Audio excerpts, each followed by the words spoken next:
Can you see if I'm in the frame? Yeah, you're in the frame. Okay, so I wanted to talk about the content of this episode in the face of the opioid epidemic. I mean, I want to talk a little bit about the opioid epidemic because this is kind of the content of the episode is Nan Goldin. I mean, Rose is actually a stand-in for Nan Goldin in this, and I don't know if you could tell, but Rose was actually played by Nan Goldin in this episode, and not by Betty White. But the thing that got me kind of going about this and how I feel like this episode's content relates to kind of current queer culture and community, not to take away from the fact that there are many folks in our community that are struggling with opioid dependence, but I think the one thing that I think is maybe a bit more prescient to like this actual neighborhood of the gayborhood is crystal meth, and the fact that we don't spend a lot of time talking about crystal meth in our community. So people have heard me talk about the kind of connections, or if you've been to any of these before, you've heard me talk about capitalism and poverty and the link between poverty and substance use or substance dependence, and kind of chaotic and problematic substance use in our neighborhood, and kind of what are the communities that we want to build, and how we as queer people are kind of we're really good at loving, and we're really good at accepting. When we do it well, we do that really fucking well. So we're not always the best at loving and accepting folks in different class brackets and people whose use has gotten messy, whose substance use has gotten messy. And I have for a long time been working in harm reduction. I worked at Queen West Community Health Center. I worked in the Needle Exchange. I did street outreach for people that were homeless and used drugs. And I have always been connected to communities of use, like communities of people who use drugs. I think it's important to just mention that we all use drugs. Everyone in the world takes, and throughout history, people have taken mind-altering, mood-altering, consciousness-altering substances. It's a fact of the human experience. And that we have licit and illicit, or like drugs that are acceptable and drugs that are unacceptable, is one of the things that causes the problem in creating these hierarchies. And then there's hierarchies of how people use drugs, etc. Like, blah. We don't need to get into that. But one of the things that kind of struck me in this episode in particular was thinking about. I was sitting on a webinar because I've been a member of the Crystal Meth Coalition here in Toronto for 10 years. In my work in gay men's health, and then in the last year it rebranded, well, kind of like burned to the ground, and then like a phoenix rising from the ashes, it rebranded as the Toronto Crystal Meth Response Group. And they recently got funding to do a 1-year kind of, because Toronto fucking loves a good study. They can't just give you money to do the fucking thing you know that there's a need for. They really want to see a pilot. So Toronto gave the Crystal Meth Response Group some pilot seed money to do a needs assessment to see if we need any sort of like measured and official response to crystal meth. So I don't know if anybody lives in this neighborhood as well as me, and would say that maybe it's like that we need a measured and official response to crystal meth use, because it's a thing. It is a real thing.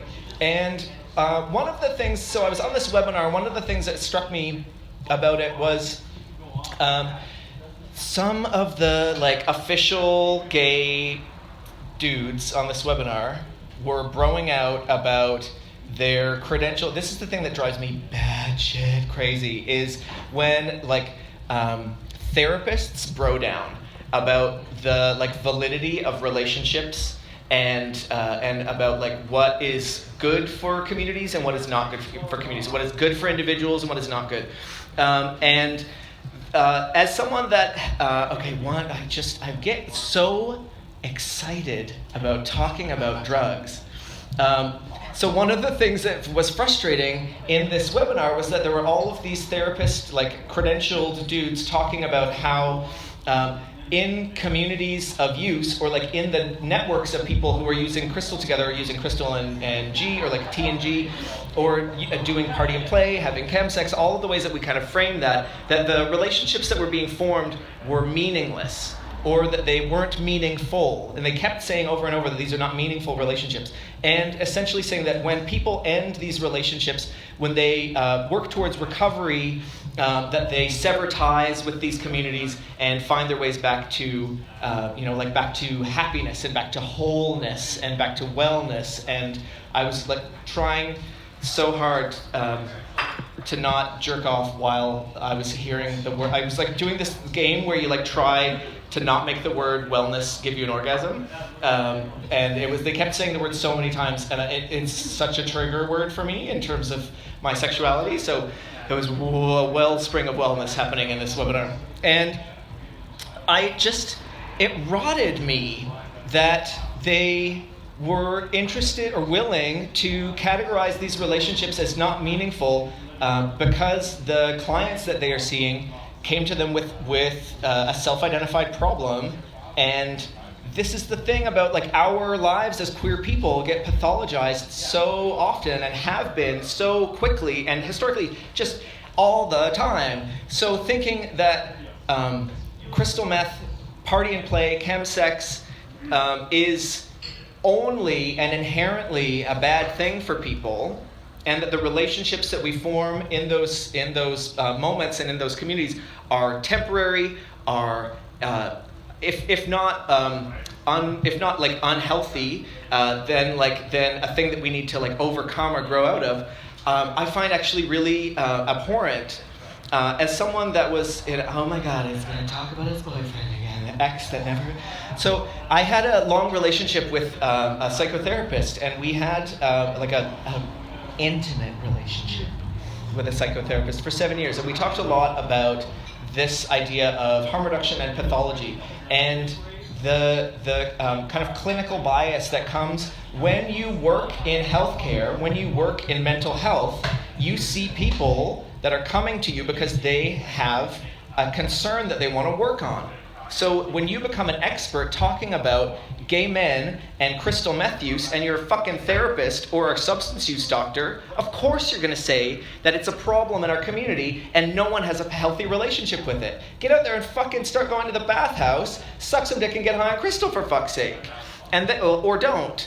But get out of the office and recognize that you have a bias that tends towards pathology. And that there are lots of people, and I have many friends and lovers, that have had really difficult, problematic relationships with substances, specifically with crystal, and have decided that abstaining or a recovery model is the only thing that works for them. And I applaud them, and I think that's fantastic. In fact, I am abstaining from a particular substance myself. It doesn't happen to be crystal. And that's the thing that works for me. But the idea that a substance is inherently bad or good.